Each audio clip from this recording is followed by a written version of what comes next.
আপনি কি কখনো ভেবে দেখেছেন যে একটি বস্তিতে থাকা একজন পরিচ্ছন্নতা কর্মী একদিনে ভারতের সবচেয়ে বড় হিরো কিভাবে হতে পারে? আকাশ একটি দরিদ্র ছেলে যার মা অসুস্থ এবং যার কাছে ওষুধের টাকাও নেই।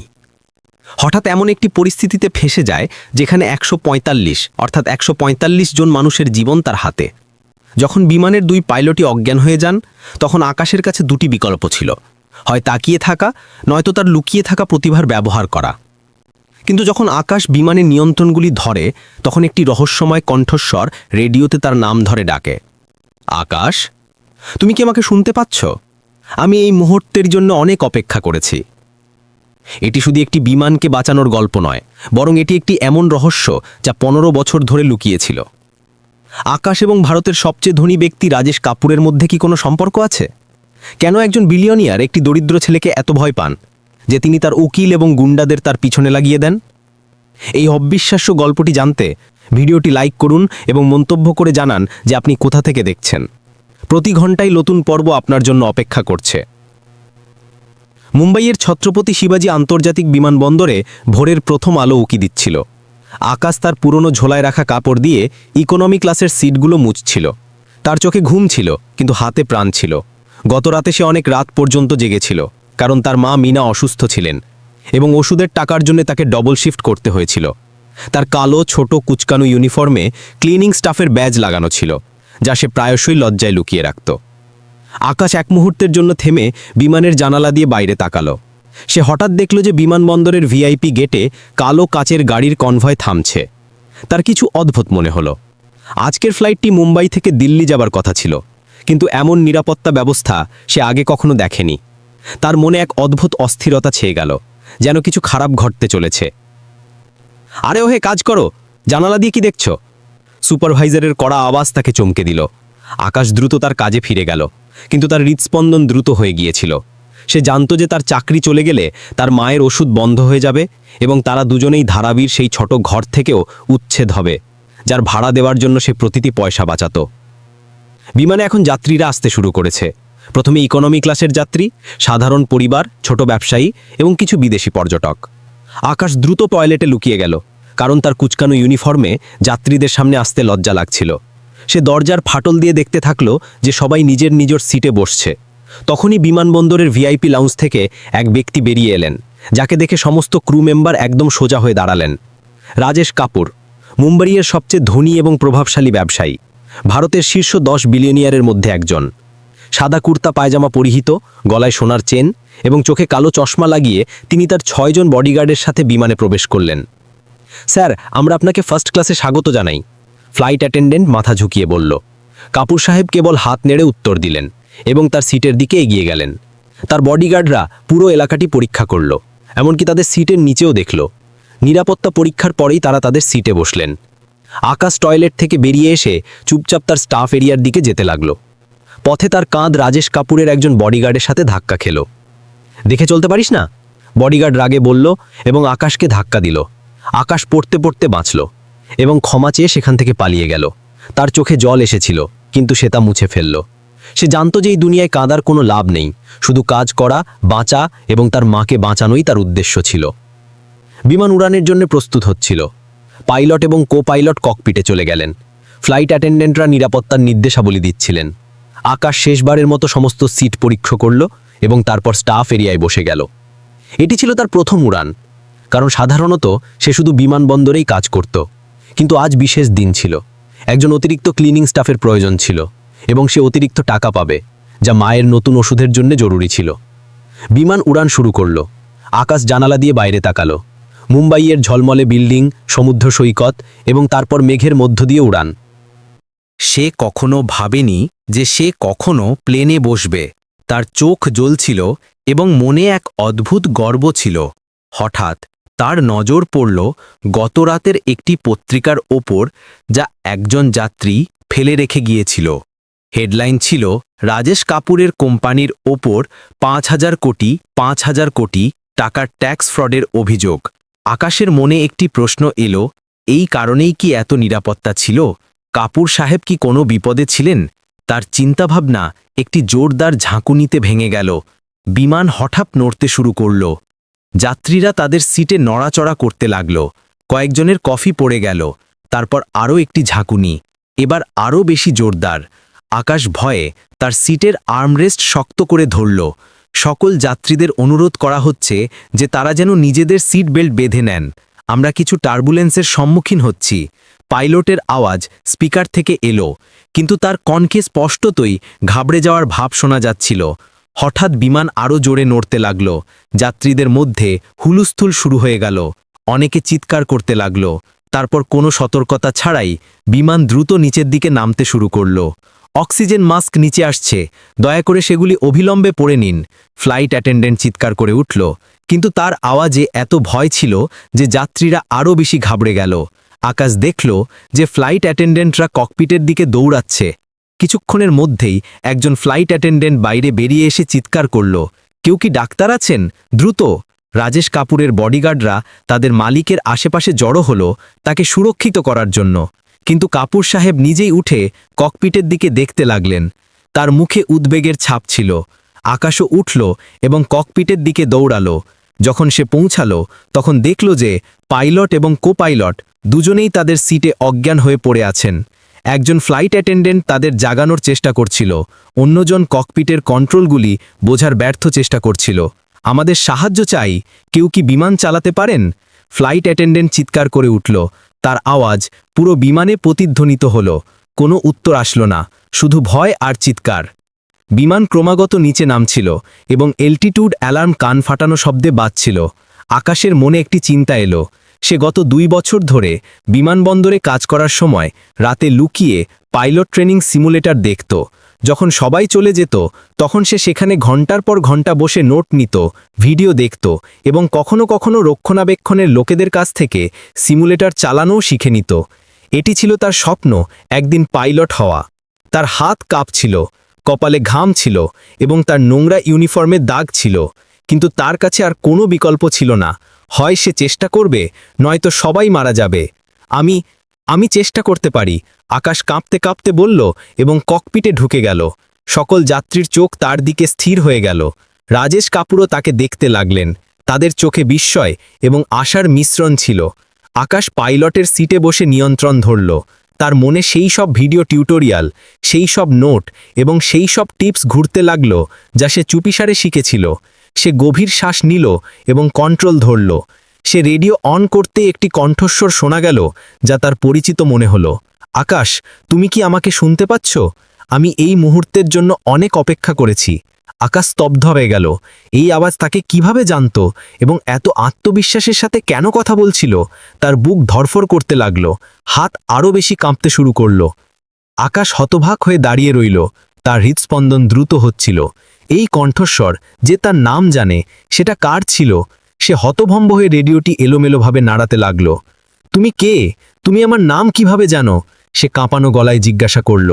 ককপিটের বাইরে বিমানের মধ্যে হুলুস্থুল চলছিল। আকাশ হঠাৎ একটি অদ্ভুত সন্দেহ অনুভব করল। এয়ার ট্রাফিক কন্ট্রোলার তার নাম কিভাবে জানতে পারে? এটা কি কোনো ফাঁদ ছিল? সে চুপ করে পেছন ঘুরে তাকালো, যেন কেউ তার উপর নজর রাখছে। বিমানের যাত্রী এবং ক্রু মেম্বারদের চোখ তার দিকে স্থির ছিল, কিন্তু কিছু একটা ছিল যা ঠিক লাগছিল না। আমাকে বিশ্বাস করো আকাশ। সেই রহস্যময় কণ্ঠস্বর আবার এলো। আমি জানি তুমি কি করতে পারো। আমি তোমাকে সাহায্য করব। এখন বিমানকে স্থিতিশীল করো। আমরা নিচে নামার জন্য একটা জায়গা খুঁজছি। আকাশের হাত তখনও কাঁপছিল, কিন্তু সে গভীর শ্বাস নিল এবং কন্ট্রোল প্যানেলের দিকে মনোনিবেশ করল। তার মনে সেই সব ভিডিও টিউটোরিয়াল ঘুরতে লাগল যা সে রাতের বেলা বিমানবন্দরে লুকিয়ে দেখত। সে মনে করল যে কিভাবে অল্টিটিউড স্থিতিশীল রাখতে হয়, কিভাবে বিমানকে সোজা করতে হয়। থ্রটেল আস্তে আস্তে সামনে বাড়াও, কণ্ঠস্বর নির্দেশ দিল। এখন উড়ানের ডানাগুলো একটু নিচু করো। ব্যাস, এভাবেই। সাব্বাস। বিমান ধীরে ধীরে স্থিতিশীল হতে শুরু করল। আকাশের চোখ থেকে ঘামের ফোঁটা ঝরছিল যা তার দৃষ্টিকে ঝাপসা করে দিচ্ছিল। তার শ্বাস দ্রুত ছিল এবং তার হৃদস্পন্দন এত দ্রুত হচ্ছিল যে তার মনে হলো সে এক্ষুনি অজ্ঞান হয়ে যাবে। ককপিটের বাইরে যাত্রীরা তখনও আতঙ্কে ছিল, কিন্তু কিছু লোক অনুভব করল যে বিমান এখন আগের মতো নড়ছে না। আকাশ এক মুহূর্তের জন্য পিছনে ঘুরে দেখল এবং রাজেশ কাপুরকে তার দিকে তাকিয়ে থাকতে দেখল। কাপুরের মুখে একটি অদ্ভুত ভাব ছিল, বিস্ময়, ভয় এবং আরও কিছু যা আকাশ বুঝতে পারল না। এই ছেলেটি কে? কাপুর তার নিরাপত্তা কর্মীদের জিজ্ঞেস করলেন। তার আওয়াজ এত উঁচু ছিল যে পুরো বিমানে প্রতিধ্বনিত হল। সে কি করছে? সে বিমান চালাতে কিভাবে শিখল? কিছু যাত্রী তাদের মোবাইল ফোন বের করে আকাশের ভিডিও রেকর্ড করতে শুরু করল। এক মুহূর্তের জন্য একটি অদ্ভুত পরিবেশ তৈরি হল। কিছু লোক তখনও ভয়ে চিৎকার করছিল, আবার অন্যরা এই আশ্চর্যজনক দৃশ্য তাদের ক্যামেরায় বন্দি করছিল। আমি বুঝতে পারছি না, এ কে? একজন মহিলা যাত্রী তার স্বামীকে জিজ্ঞেস করলেন। এ তো পরিষ্কার করার লোক মনে হচ্ছে। আমি জানি না, তবে যদি সে আমাদের বাঁচাতে পারে তবে সে কে তাতে আমার কিছু যায় আসে না। আকাশ এখন অনুভব করল যে বিমানের ভেতরে ধোঁয়া জমতে শুরু করেছে। কোথা থেকে যেন পোড়ার গন্ধ আসছিল। তার বুক ধক করে উঠল। ইঞ্জিনে কি আগুন লেগেছিল? কিছু পুড়ছে, সে রেডিওতে বলল। তার কণ্ঠে ভয় স্পষ্ট ছিল। ধোঁয়া ককপিটে আসছে। হ্যাঁ, আমরা জানি, কণ্ঠস্বর উত্তর দিল, এবার কিছুটা চিন্তিত মনে হচ্ছিল। ডান ইঞ্জিন ওভারহিট হয়ে গেছে, সেটা বন্ধ করো, এক্ষুনি পাওয়ার লিভারকে জিরোতে করে দাও। আকাশ দ্রুত নির্দেশটি অনুসরণ করল। তার চোখ থেকে এখন জল ঝরছিল, ভয়ের, উত্তেজনার এবং ধোয়ার কারণে। তার গলা শুকিয়ে গিয়েছিল এবং তার শ্বাস নিতে কষ্ট হচ্ছিল। আমি পারবো না, সে ফিসফিস করে বলল, শুধু নিজের সাথে কথা বলতে বলতে। তুমি পারবে আকাশ, সেই কণ্ঠস্বর আবার এলো, এবার আরও দৃঢ়তার সাথে। তোমার মধ্যে সেই ক্ষমতা আছে যা তুমি নিজেও জানো না। আমি তোমাকে দেখেছি প্রতি রাতে সিমুলেটরের সামনে ঘন্টার পর ঘন্টা অনুশীলন করতে। আকাশ অবাক হয়ে গেল। এই ব্যক্তিটি কিভাবে জানত যে সে রাতে সিমুলেটরের সামনে বসত? কেউ কি তার ওপর নজর রাখছিল? তুমি আমাকে চেনো? সে জিজ্ঞেস করল। তার আওয়াজ এখন আরও বেশি কাঁপছিল। হ্যাঁ, আকাশ, কণ্ঠস্বর বলল, এবং তোমার জানা উচিত যে আমি তোমাকে সাহায্য করব, তোমার মায়ের জন্য, যিনি এখনও তোমার জন্য অপেক্ষা করছেন। আকাশের চোখ বিস্ফারিত হল। তার মায়ের উল্লেখ? এই লোকটি কে ছিল? তার হৃদস্পন্দন আরও দ্রুত হল। ককপিটের বাইরে বিমানের করিডোরে রাজেশ কাপুর তার সিট থেকে উঠে ককপিটের দিকে এগিয়ে যাচ্ছিলেন। তার দুজন বডিগার্ড তার সাথে ছিল। তাদের মুখে একটি অদ্ভুত কৌতূহল ছিল। আমি এই ছেলেটির সাথে কথা বলতে চাই, কপুর তার একজন নিরাপত্তা কর্মীকে বললেন। সে কে? সে বিমান চালাতে কিভাবে শিখল? ফ্লাইট অ্যাটেন্ডেন্ট তাকে থামানোর চেষ্টা করল। স্যার, দয়া করে আপনার সিটে ফিরে যান, এটা খুবই বিপজ্জনক। আমি জানি এটা কি, কপুর বললেন। তার কণ্ঠে একটি অদ্ভুত আত্মবিশ্বাস ছিল। আমি এই ছেলেটিকে দেখতে চাই। তিনি ককপিটের দরজায় এসে থামলেন এবং আকাশকে গভীর দৃষ্টিতে দেখতে লাগলেন। যত সে তাকে দেখল, তার মুখের রং পরিবর্তন হতে লাগল। কিছু একটা ছিল যা তাকে বিচলিত করছিল। আকাশ তখনও বিমানকে স্থিতিশীল করার চেষ্টা করছিল। রহস্যময় কণ্ঠস্বরের নির্দেশাবলী অনুসরণ করতে করতে ধীরে ধীরে বিমান স্থিতিশীল হল এবং সে দেখল যে নিচে একটি রানওয়ে দেখা যাচ্ছে। খুব ভালো আকাশ, কণ্ঠস্বর বলল। এখন ল্যান্ডিং গিয়ার নামাও। বোতামটি তোমার ডান হাতের দিকে আছে। আকাশ বোতাম টিপল এবং বিমানের নিচ থেকে একটি জোরে শব্দ এলো, যেন ল্যান্ডিং গিয়ার বেরিয়ে আসছে। এবার ধীরে ধীরে বিমানকে নিচে নামাও, কণ্ঠস্বর নির্দেশ দিল। নজর রাখো তোমার স্পিডের উপর। 250 নটসের কম। এবার 200, 150। আকাশ প্রতিটি নির্দেশ অনুসরণ করছিল। তার পুরো শরীর থেকে ঘাম ঝরছিল। বিমান এখন রানওয়ের কাছাকাছি আসছিল। একটু নিচে, একটু আর। এবার কণ্ঠস্বর বলল। বিমান একটি জোরদার ঝাঁকুনি দিয়ে মাটিকে স্পর্শ করল এবং তারপর রানওয়েতে দ্রুত দৌড়াতে শুরু করল। আকাশ ব্রেক চাপল, পুরো শক্তি দিয়ে কন্ট্রোল ধরে রেখে। বিমান ধীরে ধীরে থামতে শুরু করল, কেঁপে কেঁপে, কিন্তু শেষ পর্যন্ত থেমে গেল। এক মুহূর্তের নীরবতার পর পুরো বিমানে তালি ও চিৎকারের শব্দ উঠল। যাত্রীরা উল্লাস করছিল, একে অপরকে জড়িয়ে ধরছিল, কাঁদছিল। তাদের মুখে স্বস্তি এবং আনন্দের অশ্রু ছিল। আকাশ তার চোখের জল মুছল এবং গভীর শ্বাস নিল। সে এইমাত্র 145 জন মানুষের জীবন বাঁচাল। তার হৃদস্পন্দন তখনও দ্রুত হচ্ছিল, কিন্তু এখন সে কিছুটা শান্ত অনুভব করছিল। আকাশ, তুমি অসাধারণ কাজ করেছ। রেডিওতে সেই কণ্ঠস্বর আবার এলো। আমি তোমাকে নিয়ে গর্বিত। আপনি কে? আকাশ আবার জিজ্ঞেস করল, এবার কিছুটা সাহস জুগিয়ে। আপনি আমার সম্পর্কে এত কিছু কিভাবে জানেন? রেডিওতে একটি দীর্ঘ নীরবতা ছেয়ে গেল। তারপর কণ্ঠস্বর ধীরে ধীরে বলল, শীঘ্রই দেখা হবে আকাশ। আপাতত শুধু এইটুকু জেনে রাখো যে তোমার ভাগ্য পাল্টাতে চলেছে। আকাশ ককপিট থেকে বেরিয়ে আসার সাথে সাথে যাত্রীরা তাকে ঘিরে দাঁড়ালো। কেউ তাকে জড়িয়ে ধরছিল, কেউ তার পিঠ চাপড়ে দিচ্ছিল, কেউ সেলফি তুলছিল। সাংবাদিকরাও বিমানের কাছে পৌঁছে গিয়েছিল এবং ক্যামেরার ফ্ল্যাশ আকাশের মুখে পড়ছিল। রাজেশ কাপুর ভিড়ের মধ্যে দাঁড়িয়েছিলেন, অদ্ভুত ভাব নিয়ে আকাশের দিকে তাকাচ্ছিলেন। তার মুখে ছিল এক অকথিত উদ্বেগ। এই ছেলেটি কে? তিনি আবার জিজ্ঞেস করলেন, এবার কারো কাছে নয়, শুধু নিজের কাছে। ভিড়ের মধ্যে থেকে দুজন স্যুট পরিহিত লোক দ্রুত আকাশের দিকে এগিয়ে এলো। তাদের মুখে কোনো ভাব ছিল না, কিন্তু তাদের চোখ আকাশের দিকে স্থির ছিল। তারা তাদের আইডি কার্ড দেখালো এবং লোকেদের সরে যেতে বলল, আমাদের এই ছেলেটির সাথে কথা বলতে হবে। তাদের মধ্যে একজন বলল, তার কণ্ঠস্বর শান্ত কিন্তু অধিকারপূর্ণ ছিল। তারা আকাশের কাছে পৌঁছল এবং তাকে ভিড় থেকে দূরে নিয়ে গেল। রাজেশ কাপুরও তাদের পিছনে পিছনে এলেন। এক ব্যক্তি আকাশের কানের কাছে ঝুঁকে ফিসফিস করে বলল, তার কণ্ঠস্বর এত মৃদু ছিল যে কেবল আকাশই শুনতে পেল, কাপুর সাহেব জানেন তুমি কে, কিন্তু তাকে কখনো পুরো সত্য জানতে দেওয়া উচিত নয়। আকাশের হৃৎস্পন্দন এক মুহূর্তের জন্য থেমে গেল। তার চোখ বিস্ফারিত হল এবং শ্বাস আটকে গেল। সে কি শুনল? মুম্বাইয়ের সবচেয়ে বড় সংবাদপত্র দৈনিক মুম্বাই এর অফিসে সাংবাদিক দেব শর্মা তার ডেস্কে বসেছিলেন। তার সামনে ল্যাপটপে আকাশের ভিডিও চলছিল, যেখানে সে বিমানকে নিরাপদে ল্যান্ড করাচ্ছে। দেবের মুখে একটি অদ্ভুত হাসি ছিল। সে এই গল্পটিকে কেবল এক গরিব ছেলে বিমান বাঁচালো এর গল্প বলে মানতে রাজি ছিলেন না। কিছু একটা ছিল যা তাকে বিচলিত করছিল। দেব ভিডিওটি আবার রিমাইন্ড করে রাজেশ কাপুরের মুখের উপর জুম করে দেখল।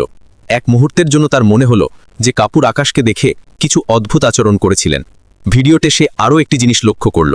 আকাশের সাথে কথা বলা সেই দুজন অপরিচিত ব্যক্তি, তারা কারা ছিলেন? তারা এত দ্রুত সেখানে কিভাবে পৌঁছলেন? দেব তার নোটবুক বের করে কিছু লিখল। তার ভেতরে কথা অনুসন্ধানী সাংবাদিকতার আবেগ জেগে উঠল। দেব, তোমার গল্প কেমন চলছে? সম্পাদক তার ডেস্কের কাছে এসে জিজ্ঞেস করলেন। স্যার, আমার মনে হয় আকাশের এই গল্পে আরও কিছু আছে। দেব উত্তর দিল, আমি আরও একটু গবেষণা করতে চাই। মানে কি? এটা তো খুবই সরল গল্প। একজন দরিদ্র পরিচ্ছন্নতা কর্মী একটি বিমান এবং 145 জন মানুষের জীবন বাঁচালো। এতে আর কি থাকতে পারে? দেব তার ল্যাপটপ ঘুরিয়ে সম্পাদককে দেখালেন। দেখুন স্যার, এই দুজন লোককে, তারা কেন আকাশকে দ্রুত আলাদা করে নিয়ে গেল? এবং রাজেশ কাপুরের আচরণ, তিনি আকাশকে এমনভাবে দেখছিলেন যেন কি? সম্পাদক জিজ্ঞেস করলেন, এবার কিছুটা আগ্রহ দেখাচ্ছিলেন, যেন তারা তাকে চেনে। দেব বললেন, আমাকে কয়েকটা দিন সময় দিন, আমি এই গল্পের গভীরে যাব। পরের দিন দেব মুম্বাইয়ের বৃষ্টিতে ভিজতে ভিজতে ধারাভির গলিগুলোতে ঘুরছিলেন। সে জানতে পেরেছিল যে আকাশ এখানেই থাকত। ঘণ্টার পর ঘণ্টা জিজ্ঞাসাবাদের পর সে আকাশের ঝুপড়িটার ঠিকানা পেল। সে সেখানে পৌঁছালো, কিন্তু ঝুপড়ির দরজা তালাবন্ধ ছিল। প্রতিবেশী জানালো যে আকাশ এবং তার মা মিনা গত 2 দিন ধরে নিখোঁজ। সেখান থেকে হতাশ হয়ে ফিরছিলেন যখন তার নজর পড়ল এক বৃদ্ধার ওপর, যিনি আকাশের ঝুপড়ির সামনে দাঁড়িয়ে কাঁদছিলেন। আপনি কি আকাশকে চেনেন? দেব জিজ্ঞেস করলেন। হ্যাঁ বাবা, আমি এখানেই কাছে থাকি, বৃদ্ধা উত্তর দিলেন। মিনা আমার বৌমার মতো। সে আর আকাশ কোথায় আমি জানি না। কাল রাতে কিছু লোক এসেছিল বড় বড় গাড়িতে, তারপর থেকেই তারা গায়েব। দেবের মাথায় একটি ধারণা এলো। আপনি কি আমাকে মিনার সম্পর্কে কিছু বলতে পারেন? তিনি কোথা থেকে এসেছিলেন? কতদিন ধরে এখানে থাকছেন? বৃদ্ধা দেবের দিকে সন্দেহের চোখে তাকালেন। তুমি কে?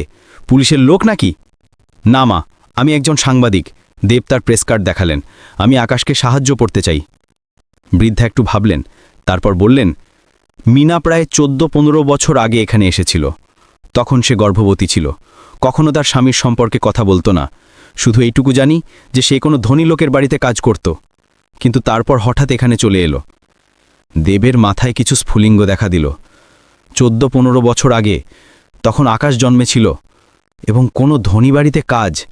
এটা কি কেবলই কাকতালীয় ছিল নাকি অন্য কিছু? তার পরের গন্তব্য ছিল মুম্বাই মিউনিসিপ্যাল হাসপাতাল, যেখানে আকাশের জন্ম হয়েছিল। সেখানে পৌঁছে সে হাসপাতালের পুরনো রেকর্ড দেখার অনুমতি চাইল। প্রথমে হাসপাতালের কর্মকর্তারা মানা করলেন, কিন্তু দেবের জেদ এবং সামান্য কিছু টাকা তাদের মন পরিবর্তন করে দিল। পুরনো ধুলো পড়া রেকর্ড রুমে দেব 14-15 বছর আগের রেজিস্টারগুলো খোলা শুরু করল। ঘণ্টার পর ঘণ্টা খোঁজার পর সে মিনার নাম পেল। মিনা বর্মা, বয়স 22 বছর, সন্তানের নাম আকাশ বর্মা। কিন্তু তাকে যা বিস্মিত করল তা হলো বাবার কলমে একটি ক্রস চিহ্ন। বাবার নাম লেখা ছিল না। কিন্তু তারপর তার নজর পড়ল ফর্মের নিচের অংশে, যেখানে বিল পরিশোধের তথ্য ছিল। সেখানে লেখা ছিল পেমেন্ট বাই আরকেডি এন্টারপ্রাইজেস বা পেমেন্ট বাই আরকে এন্টারপ্রাইজেস। দেব তার ঠোঁট কামড়েল। আরকে এন্টারপ্রাইজেস, রাজেশ কাপুরের কোম্পানি। এটা কি কাকতালীয় ছিল নাকি অন্য কিছু? সে দ্রুত ছবি তুলে নিল এবং অন্য ফাইল খুঁজতে শুরু করল। সে আরও একটি নথি খুঁজে পেল, একটা প্রিনেটাল চেকআপ ফর্ম, যেখানে মিনার নাম ছিল এবং নিচে একটি note, patient referred by RK private hospital. আর কে আবার? দেবের হৃৎস্পন্দন দ্রুত হতে লাগল। হঠাৎ রেকর্ড রুমের দরজা খুলে গেল এবং দুজন সিকিউরিটি গার্ড ভেতরে এলো। কে তুমি? এখানে কি করছো? তাদের মধ্যে একজন কড়া গলায় জিজ্ঞেস করল। আমি একটা রিসার্চ করছি, আমি অনুমতি পেয়েছি। কার কাছ থেকে অনুমতি পেয়েছ? অন্য গার্ড জিজ্ঞেস করল। আমাদের এখনই ফোন এসেছে যে কোনো অননুমোদিত ব্যক্তি পুরনো মেডিকেল রেকর্ডসে ঢুকে পড়েছে। দেব দ্রুত তার ব্যাগ তুললেন, যেখানে সে ছবি তোলা নথিগুলো রেখেছিল। আমি চলে যাচ্ছি, কোনো সমস্যা নেই, সে বলল এবং দরজার দিকে বাড়তে লাগল। গার্ডরা তাকে থামাতে চেষ্টা করল, কিন্তু দেব এক ঝটকায় তাদের মাঝখান থেকে বেরিয়ে দৌড়ে পালাতে শুরু করলেন। সে হাসপাতালের করিডোর দিয়ে দৌড়াতে দৌড়াতে নিচে নামল এবং তারপর ভিড়ে অদৃশ্য হয়ে গেল। সেই সন্ধ্যায় দেব তার ছোট অ্যাপার্টমেন্টে বসে তার ল্যাপটপে কিছু টাইপ করছিলেন।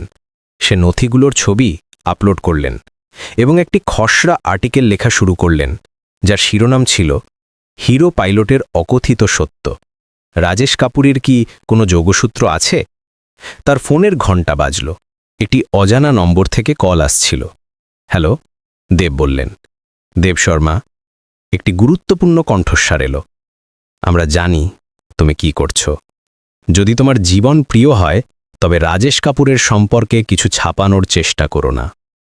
দেবের বুক ধরফর করে উঠল। আপনি কে? সে জিজ্ঞেস করল, কিন্তু কলটি কেটে গিয়েছিল।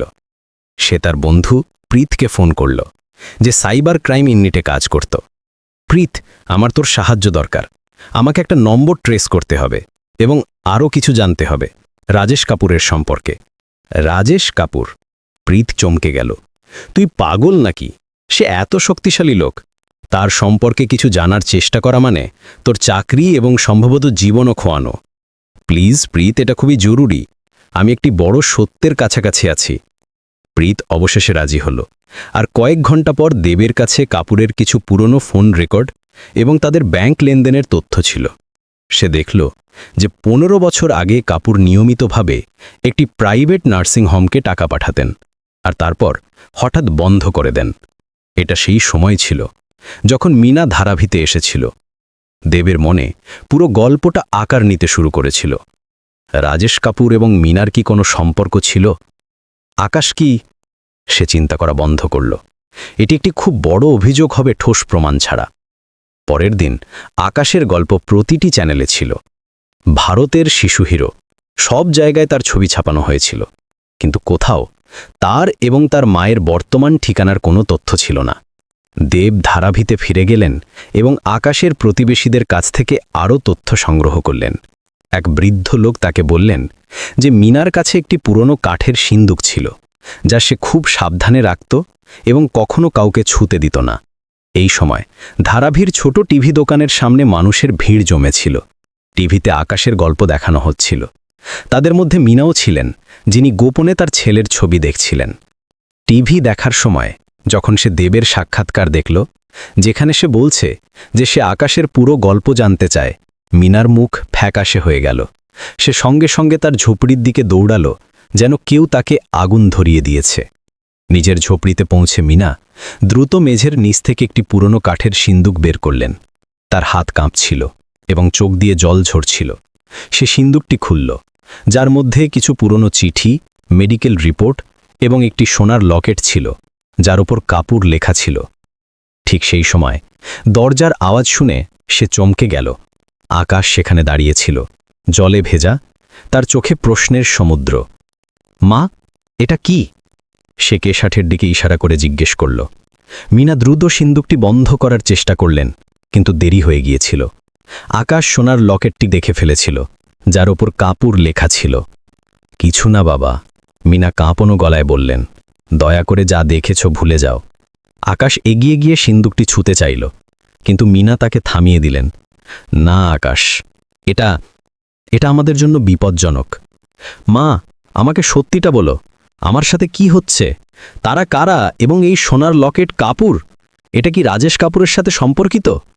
মিনা কাঁদতে লাগলেন। তার মুখে ভয় এবং কষ্টের ছাপ ছিল। সে কিছু বলতে যাচ্ছে যে তাদের ছোট টিভিতে একটা নিউজ ফ্ল্যাশ এলো।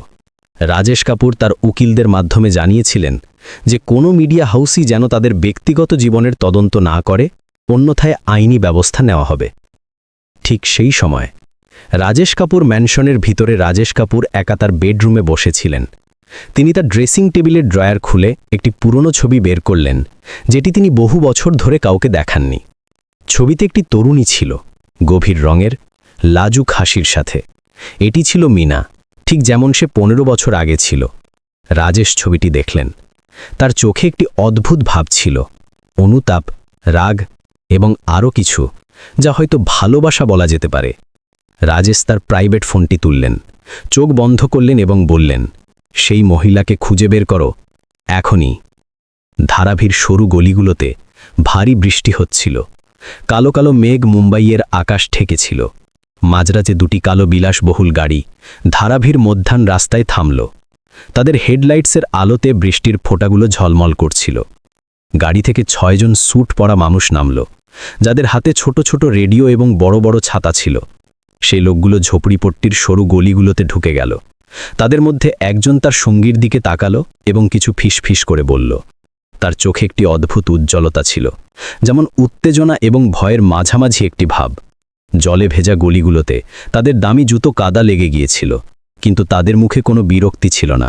তারা মেশিনের মতো এগিয়ে যাচ্ছিল, একটিই মিশনে, মিনা এবং আকাশকে খুঁজে বের করা।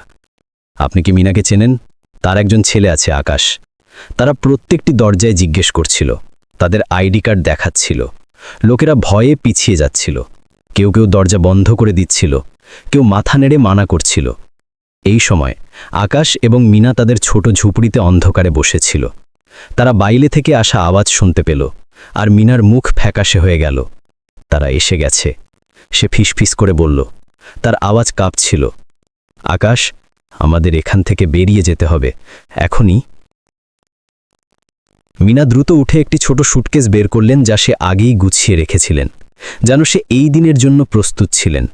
আকাশ তখনও অবাক এবং বিভ্রান্ত ছিল। মা, কি হচ্ছে? তারা কারা? আমরা কেন পালাচ্ছি? সে জিজ্ঞেস করল। তার কণ্ঠে ভয় এবং অবিশ্বাস মেশানো ছিল। মিনা আকাশের কাঁধ ধরলেন। তার চোখে জল ছিল। বাবা, এখন প্রশ্ন করার সময় নয়, আমাকে বিশ্বাস করো, আমাদের যেতে হবে। যদি ওরা আমাদের ধরতে পারে, ওরা আমাদের আলাদা করে দেবে। আকাশ তার মায়ের চোখের দিকে তাকালো। সেই ভয় সে কখনো ভুলবে না। সে মাথা নেড়ে তার মায়ের হাত ধরল। তারা পিছনের দরজা দিয়ে বেরিয়ে গেল, যা একটি সরু গলিতে খোলে। বৃষ্টি এখন আরও তীব্র হয়ে গিয়েছিল এবং চারপাশে অন্ধকার ছেয়ে গেছে। মিনা আকাশের হাত ধরে এগিয়ে যাচ্ছিলেন। তারা এক গলি থেকে অন্য গলিতে দৌড়াচ্ছিলেন। ওরা ওখানে? হঠাৎ একটি কণ্ঠস্বর প্রতিধ্বনিত হল এবং একটি টর্চের আলো তালের উপর পড়ল। মিনা আকাশের হাত আরও শক্ত করে ধরলেন এবং তারা আরও দ্রুত দৌড়াতে লাগলেন। তাদের পিছনে পায়ের আওয়াজ আসছিল, দ্রুত এবং দ্রুততর হচ্ছিল। তারা একটি চৌরাস্তায় পৌঁছালো, যেখানে 4টি ভিন্ন গলি মিলিত হয়েছিল। মিনা এক মুহূর্তের জন্য থেমে গেলেন, কোন দিকে যাবেন তা ভাবার জন্য। এদিকে, তিনি বললেন, বাম দিকের গলিটির দিকে ইশারা করে। কিন্তু তারা আরও এক ধাপ এগিয়ে যাওয়ার আগেই 2 জন স্যুট পরা লোক তাদের সামনে এসে দাঁড়ালো। তাদের মুখে হাসি ছিল। মিনা দেবী, আর এ আকাশ হবে, আমাদের আপনাদের দুজনের সাথে কথা বলতে হবে। মিনা আকাশকে তার পিছনে টেনে নিলেন। তার মুখে ভয় এবং নাক ছিল। আমাদের ছেড়ে দাও, আমরা কিছু করিনি, আমরা আপনাদের ক্ষতি করব না। অন্য লোকটি বলল। তার আওয়াজ নরম ছিল, কিন্তু তার চোখে কিছু বিপজ্জনক ছিল। কাপুর সাহেব শুধু আপনাদের সাথে দেখা করতে চান। আকাশের কানে কাপুর শব্দটি প্রতিধ্বনিত হল। তার মনে সেই সোনার লকেটটির কথা ঘুরতে লাগল, যার উপর কাপুর লেখা ছিল। আমরা যাব না, মিনা বললেন। তার আওয়াজ এখন দৃঢ় ছিল। তাকে বলো যে আমাদের একা ছেড়ে দিক, যেমন গত 15 বছর ধরে ছেড়ে দিয়েছিল। তারা কিছু বলার আগেই পিছন থেকে আরও 2 জন লোক এলো। এখন তারা চারদিক থেকে ঘেরা ছিল। মিনা দেবী, আমাদের আদেশ দেওয়া হয়েছে, একজন লোক এগিয়ে এসে বলল। যদি আপনারা আমাদের সাথে না যান, তবে আমাদের জোর করে নিয়ে যেতে হবে। আকাশ এখন তার মায়ের সামনে চলে এলো। তার চোখে রাগ ছিল। আমার মাকে স্পর্শ করো না। একজন লোক হাসতে হাসতে আকাশের দিকে তাকালো। সাহসী ছেলে, একদম তার বাবার মতো। এই কথা শুনে আকাশের পায়ের নিচ থেকে মাটি সরে গেল। বাবা, সে কি রাজেশ কাপুরের কথা বলছিল? আকাশ আর কিছু ভাবার আগেই একজন লোক ঝট করে তার বাহু ধরে ফেলল। আকাশ ছাড়ানোর চেষ্টা করল, কিন্তু লোকটি খুব শক্তিশালী ছিল। আমার ছেলেকে ছাড়ো! মিনা চিৎকার করে উঠলেন এবং লোকটির ওপর ঝাঁপিয়ে পড়লেন। ঠিক তখনই গলির মুখে একটি বড় কালো গাড়ি এসে থামল। তার হেডলাইটসের তীব্র আলোয় তারা সবাই অন্ধ হয়ে গেল। গাড়ির দরজা খুলল এবং রাজেশ কাপুর বাইরে এলেন। তার চারপাশে বৃষ্টির ফোঁটাগুলো ঝলমল করছিল। কাপুর এগিয়ে এলেন। তার মুখ অন্ধকারে ঢাকা ছিল, কিন্তু তার চোখ তীব্রভাবে জ্বলছিল। তিনি আকাশের সামনে এসে থামলেন। তিনি তাকে উপর থেকে নিচ পর্যন্ত দেখলেন, যেন কোনো মূল্যবান রত্ন দেখছেন। তো এই সেই ছেলে? কাপুর নিচু স্বরে বললেন, এমন আওয়াজ যা বৃষ্টির আওয়াজের চেয়েও মৃদু, কিন্তু আকাশের কানে কাননের গর্জনের মতো শোনালো। আকাশ প্রথমবারের মতো রাজেশ কাপুরকে এত কাছ থেকে দেখল। তার মুখ পাথরের মতো কঠোর ছিল, কিন্তু তার চোখে এমন কিছু ছিল যা আকাশের কাছে অদ্ভুত লাগল, যেন তিনি আমার ভেতরে উকি মারছেন, কিছু খুঁজছেন। তুমি কে ছেলে? কাপুর জিজ্ঞেস করলেন। তার আওয়াজ এখন আরও মৃদু ছিল, কিন্তু তার ভেতরে হুমকি লুকিয়েছিল। আকাশের শ্বাস বন্ধ হয়ে গেল। তার মুখ দিয়ে শব্দ বের হচ্ছিল না। তার মাথায় একটাই প্রশ্ন ঘুরছিল, এই লোকটি, এই শক্তিশালী, ধনী, প্রভাবশালী ব্যক্তি কি তার বাবা? ঠিক তখনই মিনা দৌড়ে দৌড়ে সেখানে এলেন। তার মুখে অস্ত্র ছিল এবং সে হাঁপাচ্ছিলেন। ওকে ছেলে দাও! তিনি চিৎকার করে উঠলেন। তার ছেলের সামনে এসে দাঁড়ালেন। রাজেশ কাপুর পিছিয়ে গিয়ে মিনার দিকে তাকালেন। তার মুখ এক মুহূর্তের জন্য নরম হলো, যেন কোনো পুরনো স্মৃতি তাকে স্পর্শ করেছে, কিন্তু তারপর তার চোখ আবার কঠোর হয়ে গেল। মিনা? তিনি বললেন। তার স্বরে এখন একটি অদ্ভুত অনুভূতি ছিল, যেন তিনি কোনো ভুলে যাওয়া কবিতা মনে করছেন। রাজেশ, মিনা উত্তর দিলেন। তার আওয়াজে বেদনা এবং রাগের এক অদ্ভুত মিশ্রণ ছিল। 15 বছর পর এখন কেন? কেন আমাদের পিছু নিচ্ছ? কাপুর আকাশের দিকে ইশারা করলেন। এই ছেলেটি আমার কোম্পানির একটি বিমান এবং 145 জন মানুষের জীবন বাঁচিয়েছে। আমি শুধু তাকে ধন্যবাদ দিতে চাই। মিনা অবিশ্বাস নিয়ে হাসলেন। ধন্যবাদ? তুমি আর ধন্যবাদ? এই শব্দের অর্থও তুমি জানো না। আকাশ এখন দুজনের মাঝে দাঁড়িয়েছিল। তার মুখে বিভ্রান্তি এবং ভয়ের ছাপ ছিল। মা, কি হচ্ছে? তুমি এদেরকে কিভাবে চেনো? মিনা আকাশের দিকে তাকালেন। তার চোখে বেদনা ছিল। সে কিছু বলতে যাচ্ছে যে কাপুর হাত দিয়ে ইশারা করলেন এবং তার নিরাপত্তা কর্মীরা এগিয়ে এলো। এই দুজনকে আমার বাড়িতে নিয়ে চলো, কাপুর আদেশ দিলেন। এক্ষুনি। নিরাপত্তা কর্মীরা আকাশ এবং মিনাকে ধরে গাড়ির দিকে নিয়ে যেতে লাগল। মিনা প্রতিবাদ করছিলেন, কিন্তু আকাশ শান্ত ছিল, যেন সে শকের মধ্যে আছে। যখন তারা গাড়ির কাছে পৌঁছল, তখনই একজন নিরাপত্তাকর্মী আকাশকে জোরে ধরে অন্য গাড়িতে ঠেলে দিতে শুরু করল। না! মিনা চিৎকার করে উঠলেন, কিন্তু তার আওয়াজ বৃষ্টির শব্দ এবং গাড়ির ইঞ্জিনের গর্জনে হারিয়ে গেল। আকাশকে একটি গাড়িতে ঠেলে দেওয়া হলো, আর মিনাকে অন্য গাড়িতে। রাজেশ কাপুর ধীরে ধীরে আকাশের গাড়ির কাছে এলেন। তিনি গাড়ির ভেতরে উঁকি মেরে আকাশকে দেখতে লাগলেন, যে ভয় এবং রাগে কাঁপছিল। বাবা এবং ছেলে একে অপরকে দেখছিল, এটা না জেনে যে তারা কে। কাপুর কিছুক্ষণ আকাশকে তাকিয়ে রইলেন, তারপর বললেন, তুমি কে ছেলে? তার আওয়াজ মৃদু ছিল, কিন্তু তাতে হুমকি লুকিয়েছিল। আকাশ তখনও শ্বাস নিতে পারছিল না। তার হৃদস্পন্দন দ্রুত হচ্ছিল। সে কিছু উত্তর দিতে যাচ্ছে যে হঠাৎ মিনা সেখানেই দৌড়ে এলেন, নিরাপত্তা কর্মীদের হাত থেকে ছুট গিয়ে। ওকে স্পর্শ করো না! তিনি চিৎকার করে উঠলেন। তার আওয়াজ বৃষ্টি এবং বিদ্যুতের গর্জনের চেয়েও তীব্র ছিল। আবার সেই ভুল করো না! কাপুর চমকে মিনার দিকে তাকালেন। তার মুখে এখন বিভ্রান্তির ভাব ছিল। ভুল? কোন ভুলের কথা বলছো তুমি? কাপুর ম্যানশনে। মুম্বাইয়ের সবচেয়ে বড় এবং জমকালো দালান কাপুর ম্যানশনের সামনে দুটি কালো গাড়ি থামল। আকাশ থেকে তখনও বৃষ্টি পড়ছিল এবং বিদ্যুতের ঝলকানি পুরো শহরকে আলোকিত করছিল। নিরাপত্তা কর্মীরা মিনাকে প্রথম গাড়ি থেকে বের করল। তার চুল বৃষ্টিতে ভিজেছিল এবং চোখে জল ছিল। দ্বিতীয় গাড়ি থেকে আকাশকে বের করা হলো, যে তখনও আঘাতে ছিল। মিনাকে ম্যানশনের ভেতরে নিয়ে যাওয়া হলো, আর আকাশকে বাইরেই থামানো হলো। একজন নিরাপত্তা কর্মী তাকে একটি বেঞ্চে বসার ইশারা করল। আকাশ অস্বস্তি বোধ করল। যখন তার নজর ম্যানশনের একটি বিশাল জানালার দিকে পড়ল, তখন সে একটি অদ্ভুত আকৃতি দেখতে পেল। একটি তরুণী পর্দার আড়াল থেকে উকি মারছিল। তাদের চোখাচোখি হল এবং মেয়েটি দ্রুত পিছিয়ে গেল। আকাশের কাছে অদ্ভুত লাগল, যেন কেউ তাকে দেখছে, তার পর্যবেক্ষণ করছে। ভেতরে রাজেশ কাপুরের বিশাল স্টাডি রুমে মিনা একটি আরামদায়ক সোফায় বসেছিলেন, কিন্তু তার শরীর টানটান হয়েছিল। রাজেশ কাপুর তার জমকালো মেহগানি টেবিলের পিছনে বসেছিলেন এবং তার দুপাশে 5 জন উকিল নাড়িয়েছিলেন। সবার হাতে ফাইল ছিল। তো মিনা, রাজেশ বললেন। তার আওয়াজ তখনও শান্ত ছিল, কিন্তু তার চোখে একটি বিপজ্জনক দ্যুতি ছিল। 15 বছর পরেও তুমি এতটাই সুন্দরী আছো। মিনা ঘৃণার চোখে তাকে দেখলেন। তুমি কি চাও রাজেশ? কেন আমাদের এখানে এনেছ? রাজেশ তার চেয়ার থেকে উঠে জানালার দিকে হাঁটতে শুরু করলেন, যেখান থেকে বৃষ্টির মধ্যে মুম্বাইয়ের মনোরম দৃশ্য দেখা যাচ্ছিল। আমি চাই তুমি একটি চুক্তিতে স্বাক্ষর করো, একটি নীরব চুক্তি। নীরব চুক্তি? কি সম্পর্কে? রাজেশ তার জায়গায় ঘুরলেন এবং মিনার দিকে তাকানেন। ছেলেটি সম্পর্কে। আকাশ। আমি চাই না যে কেউ জানুক যে সে। মিনা তার কথা শেষ করলেন, তার কণ্ঠে এখন আগুন ছিল। যে সে তোমার ছেলে, তোমার লজ্জা হওয়া উচিত রাজেশ। 15 বছর ধরে তুমি আমাদের উপেক্ষা করেছ এবং এখন যখন সে একজন হিরো হয়েছে তুমি তাকেও অস্বীকার করতে চাও। রাজেশ তার উকিলদের দিকে ইশারা করলেন, যারা দ্রুত তাদের ব্যাগ থেকে কাগজ বের করল। আমি তোমাকে 50 কোটি টাকা দিতে প্রস্তুত। মিনা এবং আকাশ বিদেশে নতুন জীবন শুরু করতে পারো, কিন্তু তোমাকে এই কাগজে স্বাক্ষর করতে হবে যে তুমি কখনো কাউকে বলবে না যে আকাশ আমার ছেলে। মিনার মুখ দিয়ে অশ্রু ঝরতে লাগল। তুমি ভাবো যে এই সব টাকা দিয়ে কেনা যায়? একটি শিশুর অধিকার, একজন বাবা, একটি পরিবার? রাজেশ এখন রাগে লাল হয়ে গিয়েছিলেন। দেখো মিনা, যদি তুমি এই কাগজপত্রে স্বাক্ষর না করো তবে আমাকে জোর করে কঠোর পদক্ষেপ নিতে হবে। আমার সম্মান, আমার পরিবার, আমার ব্যবসা, এই সব আমার কাছে গুরুত্বপূর্ণ। আমি কোনো কেলেঙ্কারি সহ্য করতে পারি না। তিনি একজন উকিলের দিকে ইশারা করলেন, যিনি আরও একটি ফাইল বের করলেন। যদি তুমি বা ওই ছেলেটি কখনো আমার বিরুদ্ধে কিছু বলার চেষ্টা করো তাহলে আমি তোমাদের দুজনকে ধ্বংস করে দেব। পালানোর চেষ্টা। এদিকে ম্যানশনের বাইরে আকাশ তার মায়ের সম্পর্কে উদ্বিগ্ন ছিল। সে উঠে ম্যানশনের ভেতরে যাবার চেষ্টা করতে লাগল, কিন্তু নিরাপত্তা কর্মীরা তাকে থামিয়ে দিল। প্লিজ আমাকে আমার মায়ের কাছে যেতে দাও, আকাশ অনুরোধ করল। বস বলেছেন তোমাকে এখানেই থাকতে হবে, একজন নিরাপত্তা কর্মী কড়া গলায় বলল। আকাশ হতাশ হয়ে বসে পড়ল, তার মাথায় হাজারো প্রশ্ন ঘুরছিল। রাজেশ কাপুর কি সত্যিই তার বাবা ছিলেন? তার মা তাকে কিভাবে চিনতেন? আর এখন কি তারা তার মায়ের ক্ষতি করবে? সে গোপনে তার চারপাশে নজর রাখল। নিরাপত্তা কর্মীরা তার থেকে কিছুটা দূরে দাঁড়িয়ে নিজেদের মধ্যে কথা বলছিলেন। আকাশ একটি গভীর শ্বাস নিল এবং ধীরে ধীরে উঠে ম্যানশনের পিছনের দিকে হাঁটতে শুরু করল। সেখানে সে একটি ছোট দরজা দেখতে পেল, যা হয়তো রান্নাঘরের হবে। আকাশ চুপিসারে দরজাটি খুলল এবং ভেতরে ঢুকে গেল। সেখান থেকে সে সাবধানে এগিয়ে গেল যতক্ষণ না সে কিছু আওয়াজ শুনতে পেল। সে আওয়াজগুলোর দিকে এগোতে লাগল যতক্ষণ না সে একটি বড় ঘরের বাইরে পৌঁছল। দরজাটি সামান্য খোলা ছিল এবং সে ভেতরে উঁকি মারতে পারত। সে তার মাকে দেখল, যিনি একটি সোফায় বসেছিলেন। তার মুখে অশ্রু ছিল এবং তার সামনে রাজেশ কাপুর দাঁড়িয়েছিলেন।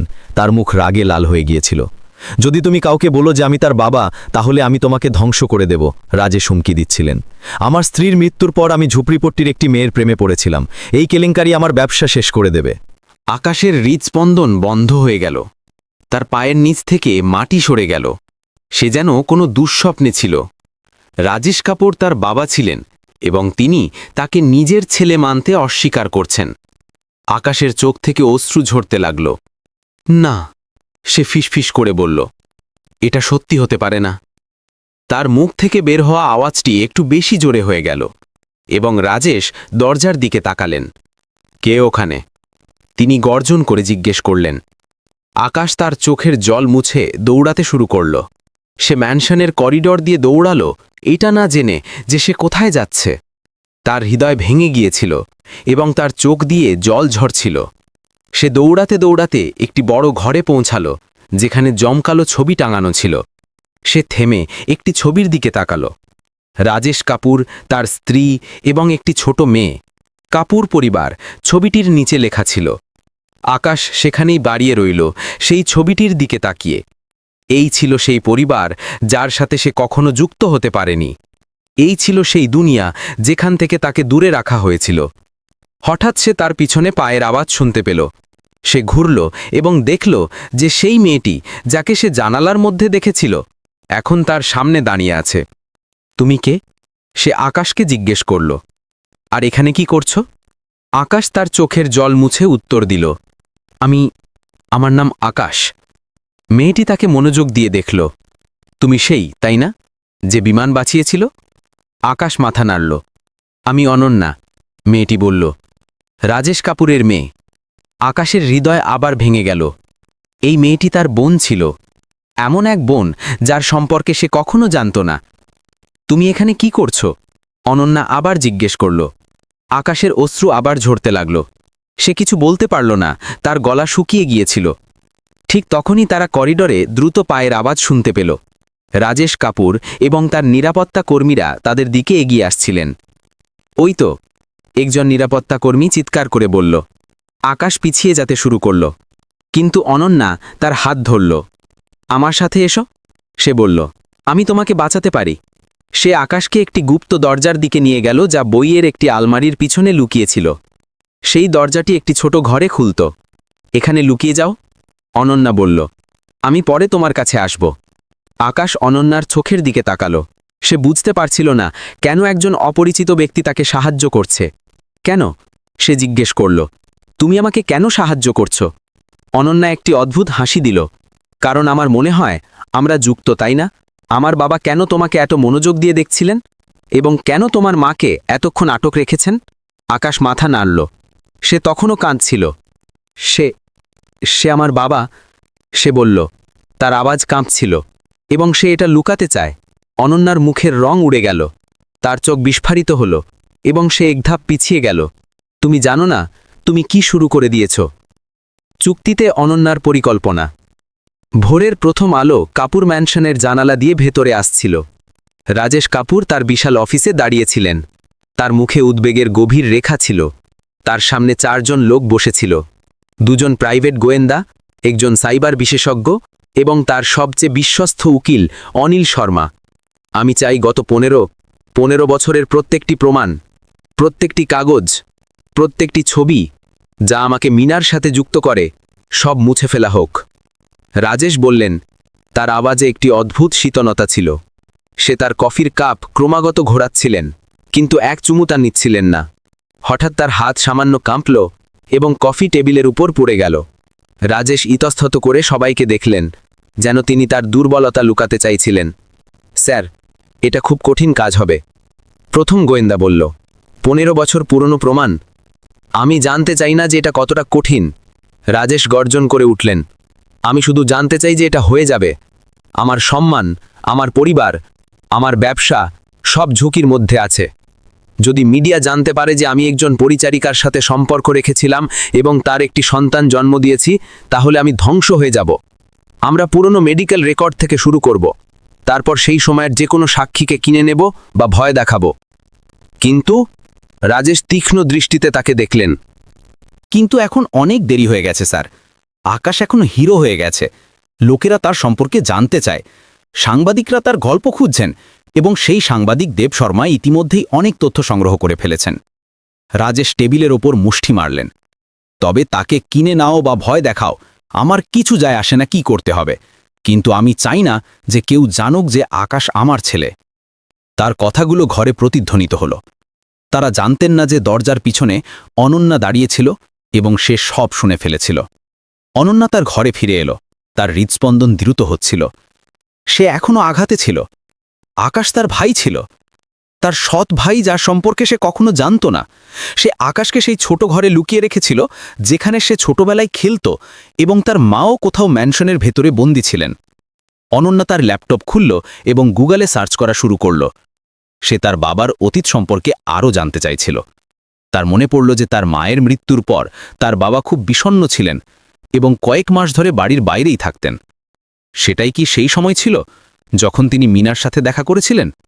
অনন্যা গভীর চিন্তায় ডুবেছিল যখন তার ফোনের ঘণ্টা বাজল।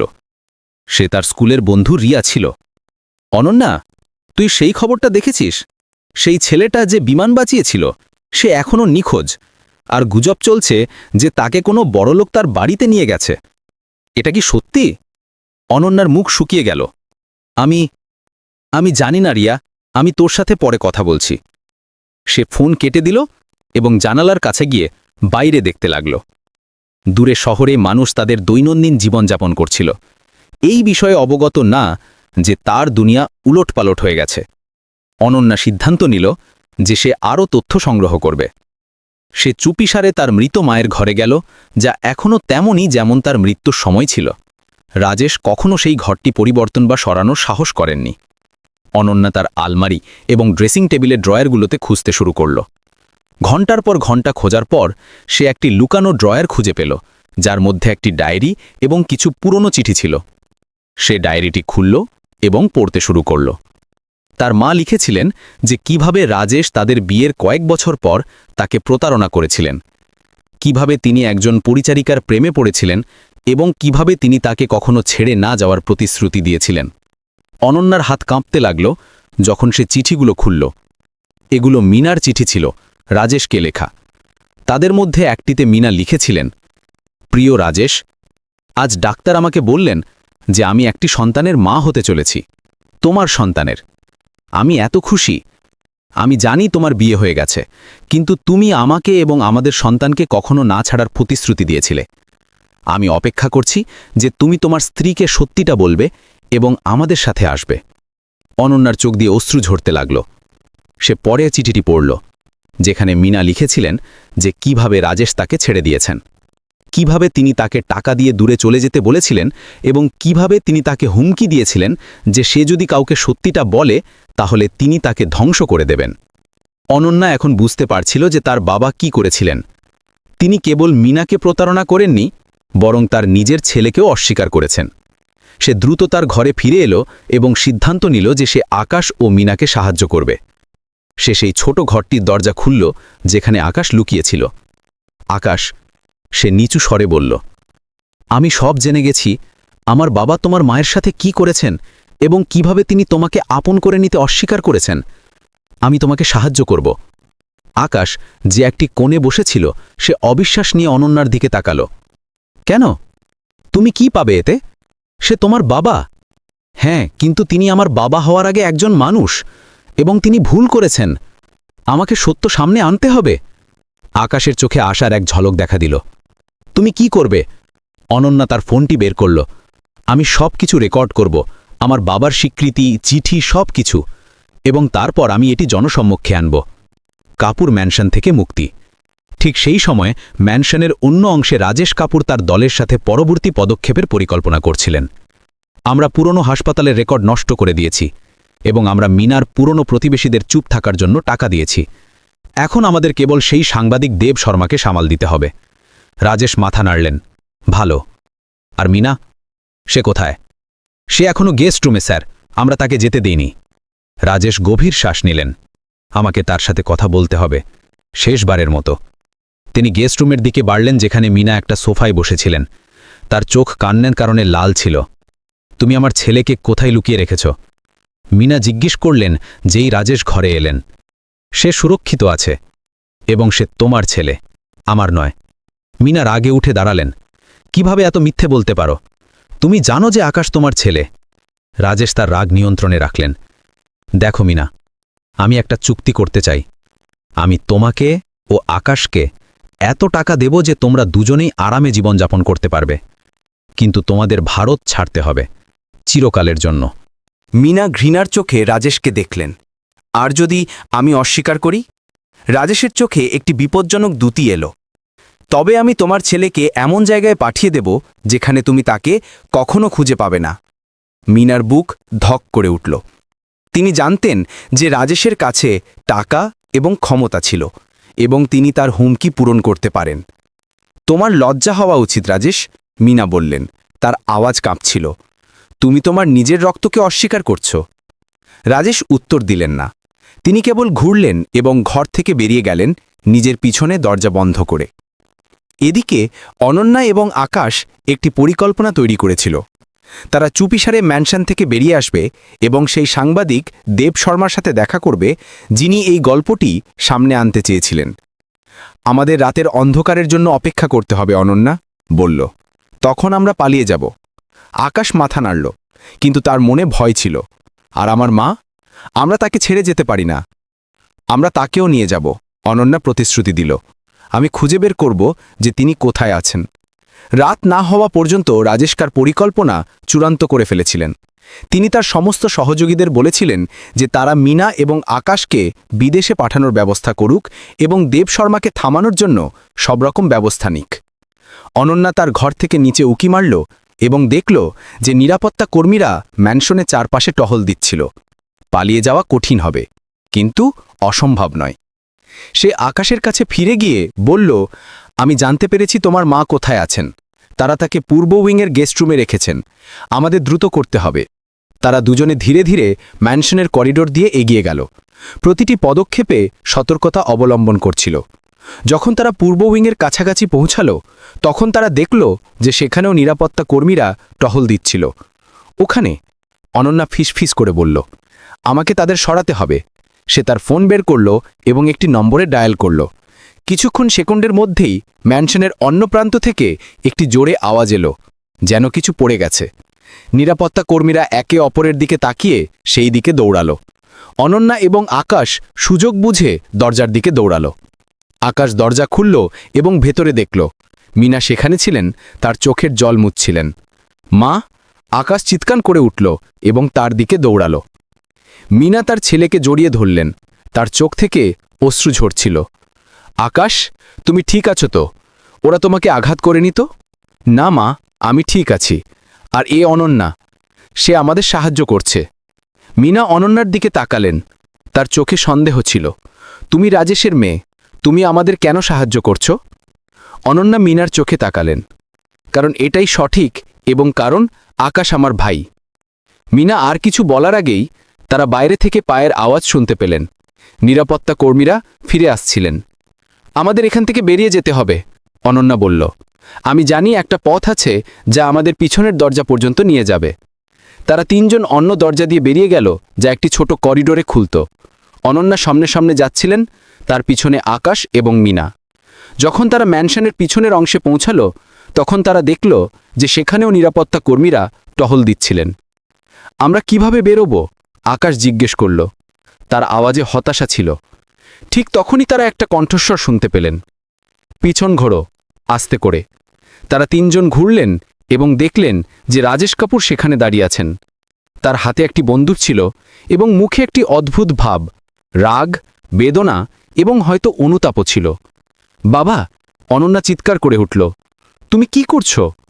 রাজেশ তার মেয়ের দিকে তাকালেন, তারপর মিনার দিকে, তারপর আকাশের দিকে। তার চোখ আকাশের দিকে স্থির রইল, যেন তিনি তার মুখে কিছু খুঁজছিলেন। তোমরা কেউ কোথাও যাচ্ছ না, রাজেশ বললেন, তার আওয়াজ কাঁপছিল। যদি কারো কারণে আমার অসম্মান হয়, তবে তুমি কি করবে বাবা? অনন্যা চ্যালেঞ্জ জানালো, তুমি তোমার নিজের রক্তকে মেরে ফেলবে? রাজেশ আবার আকাশের দিকে তাকালেন, এবার তার চোখে একটি অদ্ভুত বেদনা ছিল। ঠিক তখনই আকাশ এক ধাপ এগিয়ে গেল এবং রাজেশের চোখের দিকে তাকালো। যদি আপনার কারণে কারো মৃত্যু হয়, তবে আমি সারা বিশ্বকে সত্যিটা বলে দেব। অনন্যা তার ঘরে একা বসেছিল, তার কপালে ঘাম ছিল এবং হাত কাঁপছিল। তার সামনে ল্যাপটপ খোলা ছিল, যা স্ক্রিনে একটি ভিডিও রেকর্ডিং বাটন জ্বলছিল। গতরাতে দৃশ্যটি এখনও তার মনে তাজা ছিল। কিভাবে তার বাবা বন্দুক বের করেছিলেন, কিভাবে তিনি আকাশ এবং মিনাকে হুমকি দিয়েছিলেন, এবং কিভাবে নিরাপত্তা কর্মীরা তাদের আলাদা আলাদা ঘরে বন্ধ করে দিয়েছিল। সবচেয়ে বেশি কষ্ট তাকে এই কারণে হচ্ছিল যে তার বাবা তাকেও নিজের ঘরে তালা দিয়ে বন্ধ করে দিয়েছিলেন, যেন সে কোনো বন্দী। সে কিছুক্ষণ তার ল্যাপটপের দিকে তাকিয়ে রইল। ভেতর থেকে এক অদ্ভুত ভয় অনুভব করছিল। তার আঙুলগুলো কিবোর্ডের উপর কাঁপছিল। সে কি সত্যিই তার নিজের বাবার বিরুদ্ধে যেতে পারত?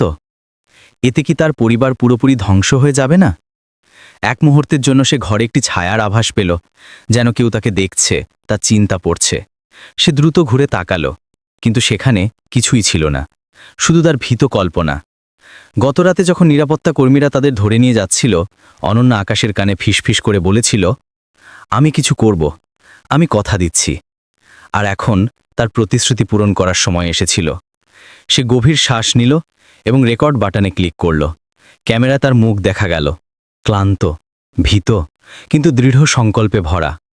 নমস্কার, আমার নাম অনন্যা কাপুর, রাজেশ কাপুরের মেয়ে। আজ আমি আপনাদের এমন একটি সত্য বলতে যাচ্ছি যা আমার বাবা 15 বছর ধরে লুকাচ্ছেন।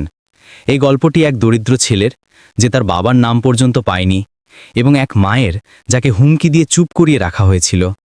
অনন্যা তার মায়ের ডায়েরি এবং মিনার চিঠিগুলোর ছবি দেখাতে শুরু করল। সে চিঠিগুলো থেকে পড়ল যেখানে মিনা লিখেছিলেন যে কিভাবে রাজেশ তাকে ভালোবাসার প্রতিশ্রুতি দিয়েছিলেন এবং তারপর তাকে ছেড়ে দিয়েছিলেন। সে পুরনো মেডিকেল রেকর্ডের স্ক্যান করা কপিগুলো দেখালো, যেখানে রাজেশের কোম্পানির নাম হাসপাতালের বিলের ওপর ছিল। আকাশ সেই ছেলে যে সম্প্রতি একটি বিমান এবং 145 জন মানুষের জীবন বাঁচিয়েছে, অনন্যা বলল। তার চোখে জল ছিল। এবং সে আমার ভাই, আমার বাবার ছেলে, যাকে তিনি কখনো স্বীকার নেই। সে ভিডিওটি শেষ করল এবং এক মুহূর্তের জন্য তার অশ্রু মুছল। সে কি সত্যিই এই ভিডিওটি পোস্ট করতে পারত? সে কি এভাবে তার পরিবারের নামে কলঙ্ক লাগাতে পারত?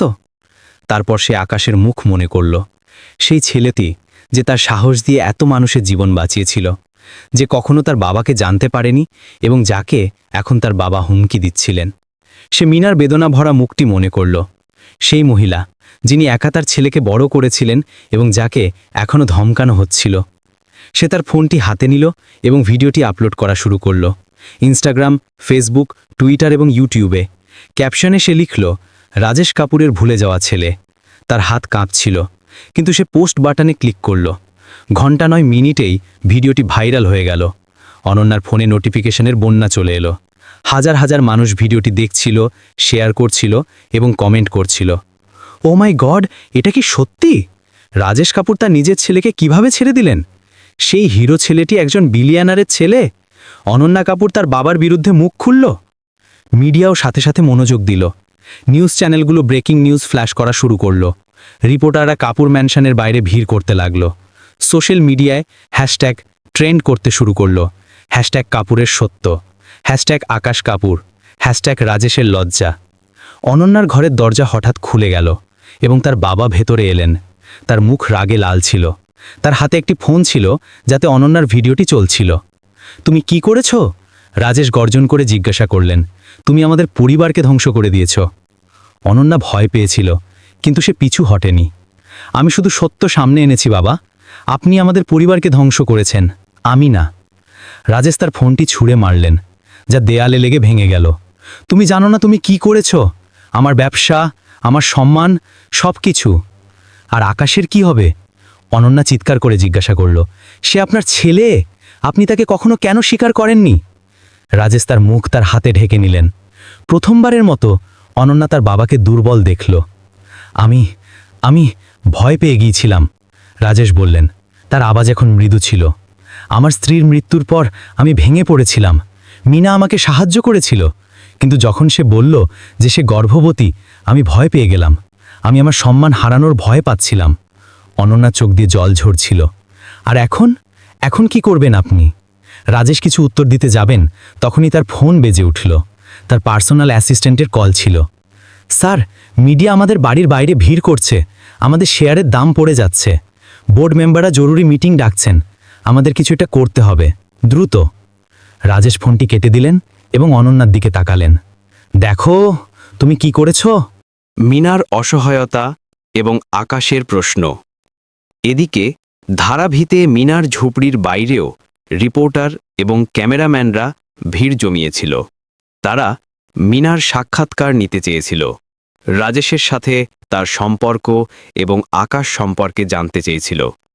মিনা, যাকে নিরাপত্তা কর্মীরা আবার তার ঝুপড়িতে ছেড়ে দিয়েছিল, ক্যামেরার ফ্ল্যাশ এবং রিপোর্টারদের প্রশ্নে ঘেরা ছিল। আকাশ কি সত্যিই রাজেশ কাপুরের ছেলে? রাজেশ কি আপনাকে হুমকি দিয়েছিলেন? আপনার এবং রাজেশের সম্পর্ক কিভাবে শুরু হয়েছিল? মিনার অশ্রু ঝরছিল।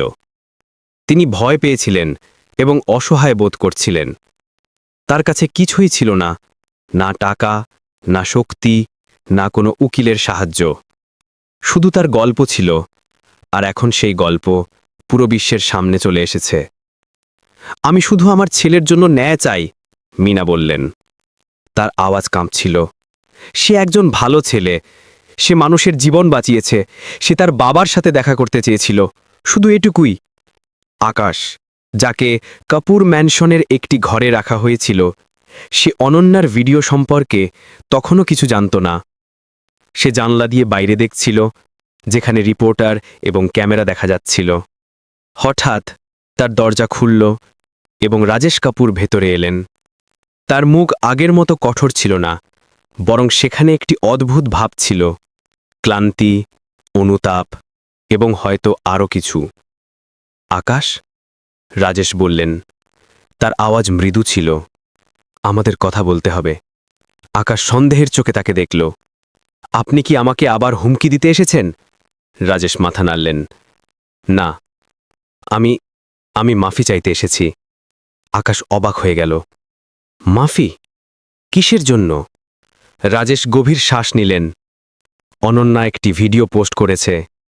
সে সবকিছু বলে দিয়েছে, আমার এবং তোমার মায়ের সম্পর্কে এবং তোমার সম্পর্কে। পুরো দেশ জানে যে তুমি আমার ছেলে। আকাশের চোখ বিস্ফারিত হল। অনন্যা এমন কেন করল? কারণ সে সাহসী, রাজেশ বললেন একটি ছোট হাসি দিয়ে। আমার চেয়েও বেশি সাহসী। সে জানে যে কোনটা সঠিক। রাজেশ আকাশের কাছে এসে তার কাঁধে হাত রাখলেন এবং তার কাঁধে হাত রেখে বললেন, আমি তোমার এবং তোমার মায়ের কাছে ক্ষমা চাইতে চাই। আমি যা করেছি তা ভুল ছিল। আমি ছিলাম একজন ভীতু লোক। আকাশ তার অশ্রু থামানোর চেষ্টা করল, কিন্তু তারা বেরিয়ে এলো। তাহলে এখন কি হবে? রাজেশ জানলার দিকে ইশারা করলেন, যেখান থেকে মিডিয়া ভ্যান এবং রিপোর্টাররা দেখা যাচ্ছিল। আমি একটি প্রেস কনফারেন্সের আয়োজন করেছি। আমি চাই তুমি এবং তোমার মা সেখানে থাকো। আমি সবার সামনে সত্যি স্বীকার করব। প্রকাশ্যের স্বীকৃতি। আকাশ স্তব্ধ হয়ে গেল। সে কখনো ভাবেনি যে এমন দিন আসবে যখন রাজেশ কাপুরের মতো শক্তিশালী মানুষ মাথা নত করবেন এবং তার ভুল স্বীকার করবেন। এদিকে অনন্যা তার ঘরে বসে তার ফোন থেকে সব প্রতিক্রিয়া দেখছিল। তার ভিডিও দেখার সংখ্যা এখন লাখ পেরিয়ে গেছে। প্রতি মিনিটে হাজার হাজার নতুন কমেন্ট আসছিল। হঠাৎ তার দরজায় টোকা পড়ল। সে দরজা খুলল এবং দেখল যে আকাশ সেখানে দাঁড়িয়ে আছে। আকাশ! সে চিৎকার করে উঠল এবং তাকে জড়িয়ে ধরল। আমি ভেবেছিলাম বাবা তোমাকে কোথাও পাঠিয়ে দিয়েছেন। না, আকাশ বলল। তার চোখে জল ছিল। তিনি আমাকে ক্ষমা চাইলেন এবং বললেন যে তুমি যা করেছ তা খুব সাহসের কাজ। অনন্যা তার চোখ মুছল। আমি শুধু সেটাই করেছি যা সঠিক ছিল। তুমি আমার ভাই আকাশ, আর আমি তোমাকে আমার জীবন থেকে দূরে রাখতে চাইনি। রাজেশ কাপুর তার পার্সোনাল অফিস থেকে প্রেস কনফারেন্সের প্রস্তুতির তত্ত্বাবধান করলেন। তার উকিল এবং পিআর টিম তাকে কি বলতে হবে এবং কি বলতে না হবে তা বোঝাতে লাগল। কিন্তু রাজেশ তাদের থামিয়ে দিলেন। আমি সত্যিটা বলবো, পুরো সত্যি। আমি আর লুকাবো না। প্রেস কনফারেন্সের জন্য কাপুর ম্যানশনের বড় হলটি প্রস্তুত করা হয়েছিল। সেখানে ডজনের বেশি ক্যামেরা, মাইক্রোফোন এবং রিপোর্টার ভিড় জমিয়েছিল। পুরো দেশের নজরে ছিল এই প্রেস কনফারেন্স। মীনাকেও সেখানে আনা হয়েছিল। তিনি ঘাবড়েছিলেন, ক্যামেরার সামনে দাঁড়াতে ভয় পাচ্ছিলেন। কিন্তু যখন তিনি আকাশকে দেখলেন, তার মুখে হাসি ফুটে উঠল।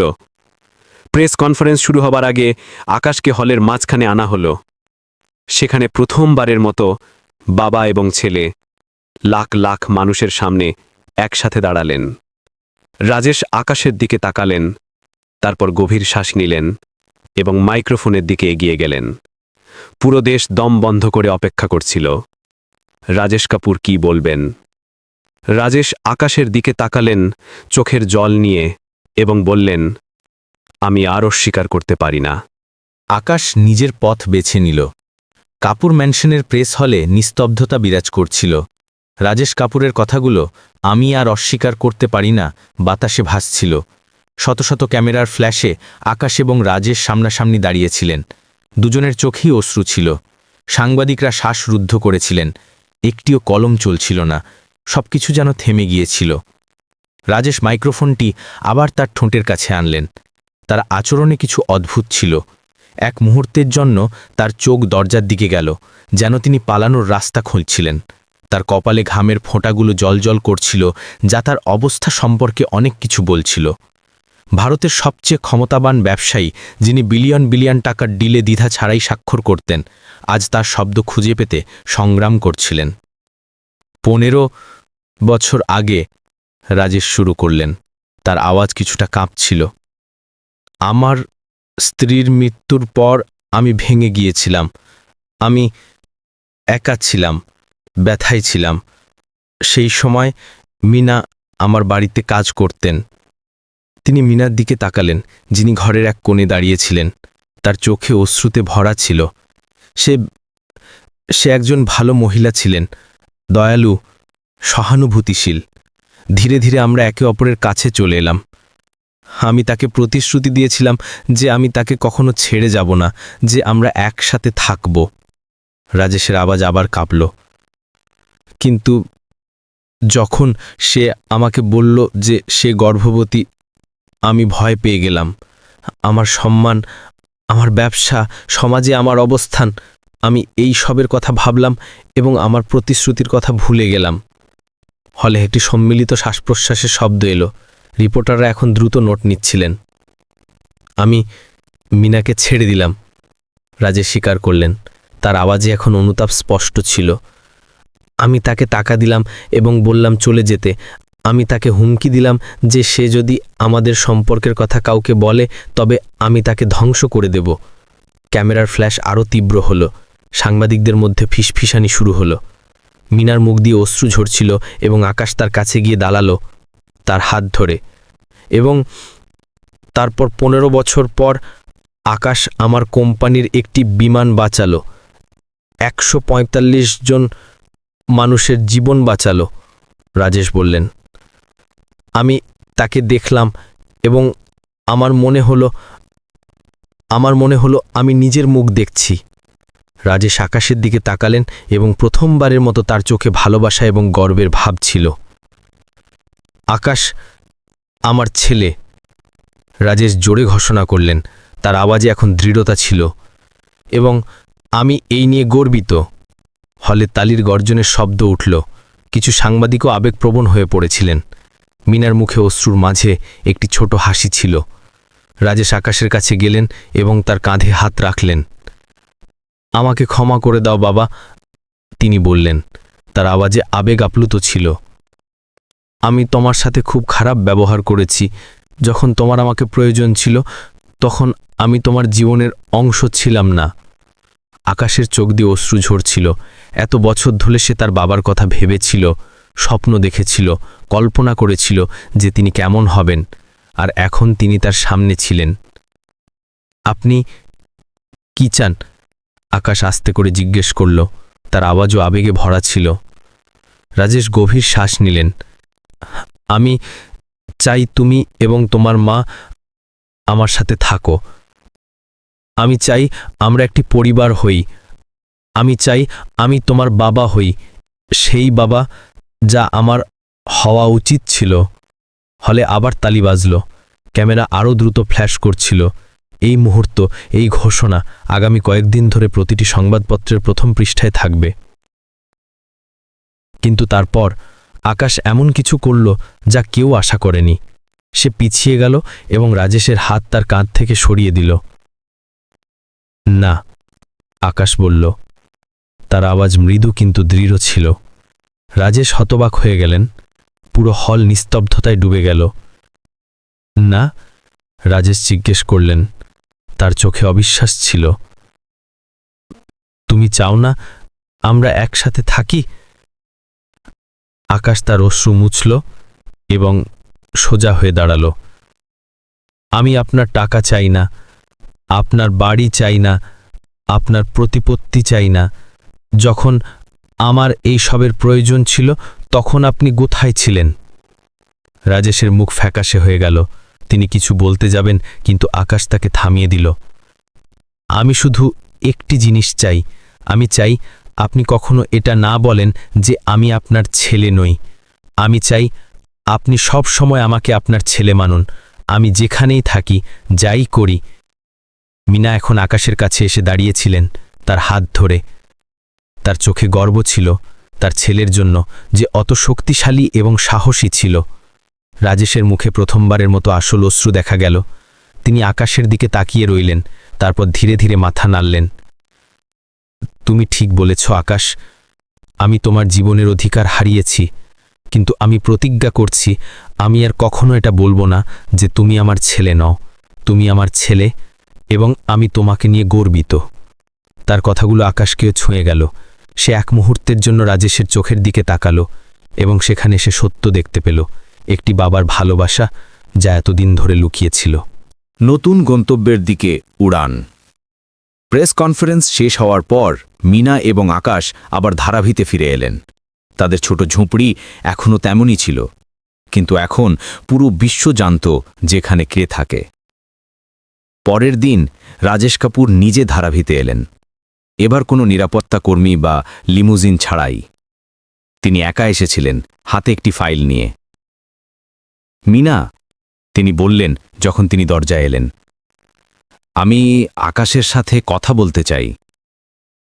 মিনা আকাশকে ডাকলেন, যে ভেতর থেকে বাইরে এলো। কি ব্যাপার? সে জিজ্ঞেস করল, তখনও কিছুটা সতর্ক। রাজেশ ফাইলটি তার দিকে বাড়িয়ে দিলেন। আমি জানি যে তুমি আমার সাথে থাকতে চাও না, এবং আমি বুঝি, কিন্তু আমি তোমাকে সাহায্য করতে চাই। তোমার স্বপ্নগুলো পূরণ করতে চাই। আকাশ ফাইলটি খুলল এবং দেখল যে তাতে একটি এভিয়েশন একাডেমির সম্পূর্ণ স্কলারশিপের কাগজ ছিল, ভারতের সবচেয়ে প্রতিষ্ঠিত পাইলট প্রশিক্ষণ একাডেমির। তুমি একটি বিমান বাঁচিয়েছিলে আকাশ, রাজেশ বললেন। তোমার মধ্যেই প্রতিভা আছে। আমি চাই তুমি একজন পাইলট হও, একজন পেশাদার পাইলট। এই স্কলারশিপটি তোমার জন্য, এবং এটি আমার কোম্পানি থেকে নয়, এটি ভারতের বেশ কয়েকটি এয়ারলাইন্স থেকে, যারা তোমার সাহসিকতায় মুগ্ধ হয়েছে। আকাশের চোখ বিস্ফারিত হল। সে কখনো ভাবেনি যে তার পাইলট হওয়ার স্বপ্ন কখনো সত্যি হতে পারে। আর এটা তোমার জন্য মিনা, রাজেশ আরও একটি ফাইল বের করে তাকে দিলেন। ধারাবি থেকে দূরে একটি ভালো এলাকায় একটি বাড়ি এবং তোমার চিকিৎসার জন্য টাকা। মিনা ফাইলটি ধরলেন। তার চোখে অবিশ্বাস ছিল। আপনি এমন কেন করছেন? রাজেশ গভীর শ্বাস নিলেন। কারণ আমি তোমাদের সাথে খুব ভুল করেছি এবং আমি তা সংশোধন করতে চাই। আমি জানি আমি গত 15 বছর ফিরিয়ে আনতে পারব না, কিন্তু আমি নিশ্চিত করতে পারি যে পরের 15 বছর যেন আরও ভালো হয়। আকাশ এবং মিনা একে অপরের দিকে তাকালেন। দুজনের চোখেই অশ্রু ছিল, কিন্তু এবার তা ছিল খুশির অশ্রু। শেষ উড়ান। 6 মাস পর মুম্বাইয়ের আন্তর্জাতিক বিমানবন্দরে আকাশ তার নতুন পাইলট ইউনিফর্মে দাঁড়িয়েছিল। আজ ছিল তার প্রথম উড়ান একজন প্রশিক্ষণ পাইলট হিসেবে। সে তার লাইসেন্স তার হাতে ধরে রেখেছিল। তার মুখে গর্ব এবং আনন্দের ভাব ছিল। দূরের প্ল্যাটফর্মে মিনা তার নতুন স্যুটে দাঁড়িয়েছিলেন, হাত নেড়ে তার ছেলেকে বিদায় জানাচ্ছিলেন। তার মুখে একটি শান্ত হাসি ছিল, এমন একজন মহিলার যিনি জীবনের অনেক ঝড় পার হয়েছেন এবং এখন স্বস্তির নিঃশ্বাস নিচ্ছেন। তার পাশে রাজেশ কাপুর দাঁড়িয়েছিলেন। তিনিও তার ছেলেকে দেখছিলেন। তার চোখে ছিল গর্ব, একজন বাবার যিনি দেরিতে হলেও তার ছেলের জীবনে যুক্ত হতে পেরেছিলেন। এবং কয়েক ধাপ পেছনে অনন্যাও ছিল তার ভাইয়ের দিকে তাকিয়ে। তার চোখেও ভালোবাসা এবং আনন্দ ছিল। আকাশ যখন তার প্রথম উড়ানের জন্য ককপিটে বসলেন, তখন সে এক মুহূর্তের জন্য আকাশের দিকে তাকালেন। সেই উড়ান যা তার জীবন বদলে দিয়েছিল, যা তাকে তার বাবার সাথে দেখা করিয়েছিল, যা তার স্বপ্নকে বাস্তবে পরিণত করেছিল। সেই স্মৃতি আজও তার হৃদয় তাজা ছিল। তিনি তার হেডফোন পরলেন এবং রেডিও অন করলেন, আর তারপর একটি পরিচিত আওয়াজ তাকে চমকে দিল। সেই একই আওয়াজ যে তাকে বিমান ওড়ানো শিখিয়েছিল যখন সবকিছু বিপদে ছিল। আকাশ, তুমি কি আমাকে শুনতে পাচ্ছ? আকাশ হাসলেন। হ্যাঁ স্যার, আমি আপনাকে শুনতে পাচ্ছি। খুব ভালো, আওয়াজটি বলল। তোমার বাবা আমাকে বললেন যে আজ তোমার প্রথম উড়ান। আমি তোমার কন্ট্রোল অফিসার এবং আমি তোমার সাথে আছি প্রতিটি পদক্ষেপে। আকাশ বিমানের ইঞ্জিন স্টার্ট করলেন এবং তার হৃদয় গর্ব এবং আনন্দে ভরে গেল। তার স্বপ্ন সত্যি হচ্ছিল। এবং এভাবেই সেই ছেলেটি যে একদিন একটি বিমান বাঁচিয়েছিল, আজ তার নিজের উড়ান নিচ্ছিল, তার নিজের গল্পকে একটি নতুন উচ্চতায় নিয়ে যাচ্ছিল। আর এই গল্পের সবচেয়ে সুন্দর দিকটি ছিল এটাই যে এটি কেবল একটি ছেলের গল্প ছিল না, যে একটি বিমান বাঁচিয়েছিল। এটি একটি ছেলের গল্প ছিল যে তার পুরো গল্পকে বাঁচিয়েছিল। উপসংহার। কখনো কখনো জীবন আমাদের এমন মোড়ে এনে দাঁড় করায় যেখানে আমাদের নিজের ভেতরের লুকানো শক্তিকে চিনতে হয়। আকাশের গল্প আমাদের শেখায় যে আসল পরিবার সেটা নয় যেখানে আমরা জন্মগ্রহণ করি, বরং সেটা যা আমাদের সাথে প্রতিটি কঠিন সময় দাঁড়িয়ে থাকে। আপনি কি আপনার জীবনে কখনো এমন মোড়ে এসেছেন যেখানে আপনাকে কোনো বড় সিদ্ধান্ত নেওয়ার জন্য সাহস জোগাতে হয়েছে? আপনি কি কখনো ভেবেছেন যে আপনি যদি আকাশের জায়গায় থাকতেন, তাহলে কি আপনি আপনার সেই বাবাকে ক্ষমা করতে পারতেন যিনি 15 বছর ধরে আপনাকে অস্বীকার করেছিলেন? আমাদের সবচেয়ে বড় উত্তরাধিকার আমাদের টাকা বা খ্যাতি নয়, বরং আমাদের কর্ম এবং আমাদের চরিত্র। রাজেশ কাপুরের কাছে বিশ্বের সমস্ত সুখ সুবিধা ছিল, কিন্তু তিনি তার ছেলের সম্মান কিনতে পারেননি। আকাশ আমাদের দেখিয়ে দিল যে আসল সম্পদ আত্মসম্মান এবং সত্যে নিহিত। যখন আমরা আমাদের নীতিতে অটল থাকি তখন আমাদের জয় আগে থেকে নির্ধারিত হয়ে যায়। আপনি আপনার জীবনে কোন নীতিতে অটল থাকবেন, যদিও পুরো বিশ্ব আপনার বিপক্ষে থাকুক? যদি আপনার এই গল্পটি পছন্দ হয় তাহলে এটি আপনার পরিবার এবং বন্ধুদের সাথে নিশ্চয়ই শেয়ার করুন। আমাদের চ্যানেলকে সাবস্ক্রাইব করুন এবং লাইক বাটনটি টিপে আমাদের উৎসাহ বাড়ান। আপনার সমর্থন থেকেই আমরা এমন গল্প আপনাদের কাছে পৌঁছে দিতে পারি যা আপনার মনকে ছুঁয়ে যায় এবং আপনার জীবনে পরিবর্তন আনে। মনে রাখবেন, প্রত্যেক মানুষের কাছেই তার নিজের গল্প বদলানোর শক্তি থাকে, ঠিক যেমন আকাশ তার গল্প বদলাচ্ছিল।